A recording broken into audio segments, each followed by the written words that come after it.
բոլորին դարձել է իրար թշնամի։ Ընդդիմադիր Էդգար Ղազարյանի քույրը դեղերի փորձագիտական կենտրոնի 30 տարվա աշխատակից Լիլիթ Ղազարյանը երեկ ծանուցվել է աշխատանքային պայմանագրի լուծարման մասին։ Անակնկալ չէր դեպքերը սկսել էին զարգանալ ընտրությունների հենց հաջորդ օրը։ Տնօրենը ինձ հայտնեց, որ պետք է ես գրեմ դիմում աշխատանքից ազատվելու վերաբերյալ։ Ինչու հիմնավորում։ Հիմնավորում է ինքը հենց այդպես էլ ներկայացրեց, որ ասվել է, որ ես պետք է գրեմ դիմում աշխատանքից հեռանալու համար։ Լիլիթ Ղազարյանը վերջին 22 տարին կառույցի փոխտնօրենն էր, պնդում է մշտապես իր գործով դեղերի որակի անվտանգության շրջանառության կարգավորմամբ է զբաղվել։ Եղբոր թե իշխանական ու թե ընդդիմադիր կեցվածքը մինչև վերջերս որևէ ազդեցություն չեն ունեցել։ Իմ եղբայրը նաև տարբեր պաշտոններ է զբաղեցրել, ասենք չէ, եղել է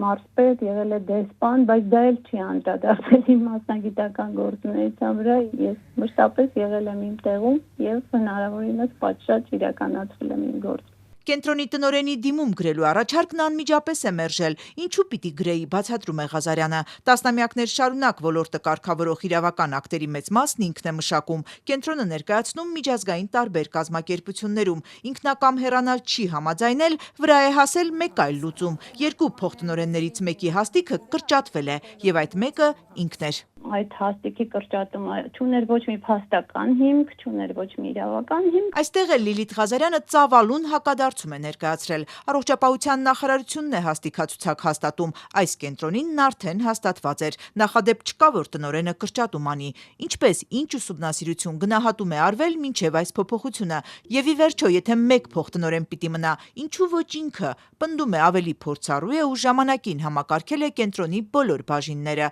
Ու քանի որ այս հարցերին պատասխան չի գտնվում, վերադառնում է իր ու տնօրենի զրույցի սկզբին, ասվել է դիմում գրիչ։ Ասվել է, որ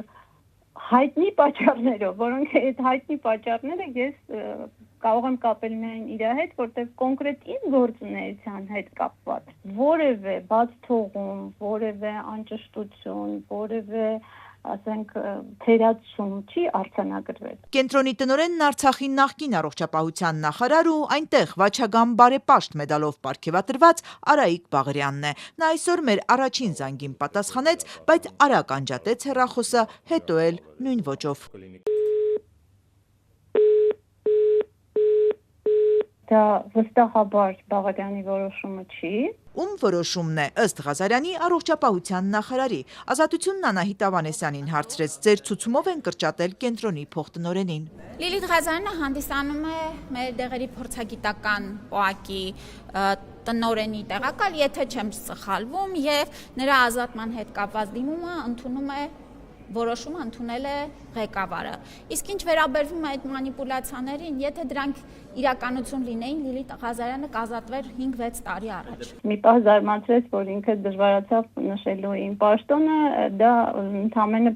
կարծում եմ փորձ էր քողարկելու իր մասնակցությունն այս որոշմանը, բայց ես գրեթե չեմ կասկածում։ Ցուցում տվել եք, ցուցումներ տալիս եմ։ Այս ազատման հետ կապ ունեք, համակարգում ամեն ինչի հետ կապ ունեմ։ Այս ոգով էր Անահիտ Ավանեսյանն արձագանքում հարցերին։ Տեղի է ունեցել հաստիքների փոփոխություն, իսկ թե որ հաստիքում ով է մնալու, դա իրականացրել է որոշումը։ Ինքը հեռացվել։ Դե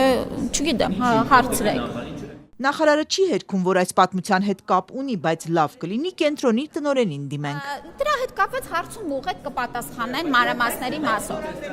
Ավանեսյանը պնդում է քաղաքական ենթատեքստ չունի այս կրճատումը։ Նա ընդհանրապես ընդդիմադիր ուժեղ Հայաստան կուսակցության падգամավորի թեկնածու Էդգար Ղազարյանի գործունեությունն էլ քաղաքական չի համարում։ Նրա գործունեությունը ճիշտ ասած քաղաքական դժվար է գնահատել, այլ ուղիղ,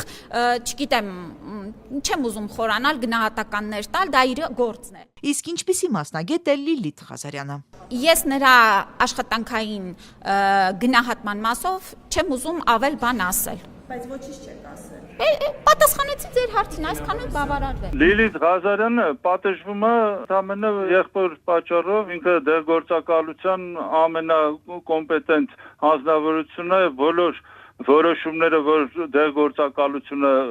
կայացնում էր, առողջապահության նախարարությունը կայացնում էր, Լիլիթ Ղազարյանը պետքա կենտրոնում լիներ, որովհետև բացի նրանից այլ կոմպետենտ մարդ չկար։ Դեղ ներմուծող ու դեղատնային ցանցի հիմնադիր Վահե Վարսանյանը պնդում է 20 տարի աշխատում է գործակալության ու անձամբ Լիլիթ Ղազարյանի հետ։ Շատ հարցերում է դժգոհություն ունեցել, բայց որ նա ոլորտի լավագույն մասնագետն է, կասկած չունի։ Ոնց որ Ստալինի ժամանակ, որ զոհերին Ստալինը հետապնդում էր, հետապնդվում էին նաև այդ զոհերի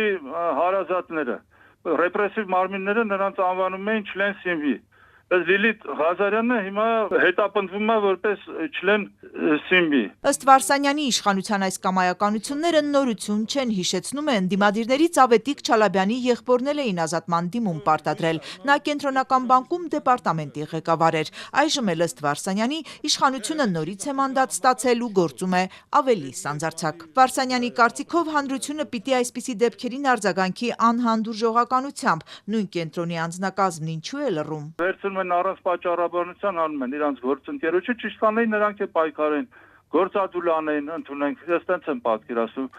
Մնացածն էլ պետք է նայեն մի քիչ անհանդուրժող լինեն, ասես վախեցած երջանիկ sense ապրելով ավելի վատ բաների կհասնենք։ Լիլիթ Ղազարյանն ինքը լռել մտադիր չէ, դատարան է դիմելու, բայց ոչ իր աշխատասենյակ վերադառնալու հույսով։ Ես կփորձեմ այլ աշխատանք գտնել ինձ համար։ Դատական հայցի ամբողջ իմաստը կանում է զուտ արդարության բացահայտում։